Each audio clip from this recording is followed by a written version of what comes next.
দেখতে দেখতে প্রায় শেষ হয়ে এলো 2026-এর ফুটবল বিশ্বকাপ। সোমবার ফাইনাল ম্যাচের মধ্যে দিয়েই পর্দা নামবে ফুটবল বিশ্বকাপের। নানা নাটকীয়র মধ্যে দিয়ে 2026 বিশ্বকাপের ফাইনালে উঠেছে 2010 বিজয়ী স্পেন এবং গতবারের বিশ্ব চ্যাম্পিয়নরা।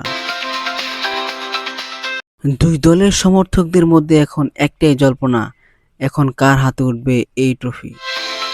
অতীত পরিসংখ্যান যা বলছে তাতে আশাবাদী দুই দলেরই, কারণ দলের জয় রয়েছে সমান সমান। ইতিহাসে ফুটবলের এই দুই মহাশক্তি এর আগে মোট 14 বার মুখোমুখি হয়েছে। এর মধ্যে দলের সমান সমান সংখ্যক 6 বার করে বিজয় হয়েছে এবং 2টি ম্যাচই ড্র হয়েছে। প্রতিটির মধ্যে দুই দলের লড়াই করেছে সমান সমান।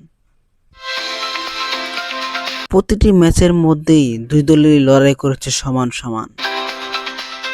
1966 সালে আর্জেন্টিনা স্পেনকে হারিয়েছে 2-1 গোলে। সবশেষে 2018 সালে আবারও এক প্রীতি ম্যাচ খেলে স্পেন ও আর্জেন্টিনা।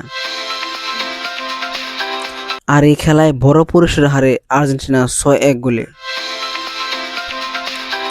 তবে 2026 বিশ্বকাপের ফাইনালে কার জয়ের সংখ্যা বেশি সেটি বলা মুশকিল, কারণ ফর্মে থাকলে ম্যাচের মোড় ঘুরিয়ে দিতে পারে যে কোনো দল।